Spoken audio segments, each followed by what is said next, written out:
జలరాశులన్నీ ఏకరాశిగా నిలిచిపోయనే నీ జనుల ఎదుట. అవి భూకంపాలే అయినా పెను తుఫానులే అయినా, అవి భూకంపాలే అయినా పెను తుఫానులే అయినా, నీ కృపయే శాసించునా, అవి అణగిపోవునా.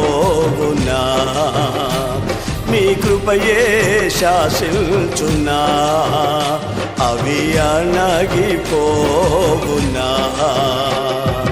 నీ కృప నాకు చాలును, నీ కృప లేనిది నే బ్రతుకలేను. నీ కృప నాకు చాలును, నీ కృప లేనిది నే బ్రతుకలేను. నీ కృప లేనిది నే బ్రతుకలేను.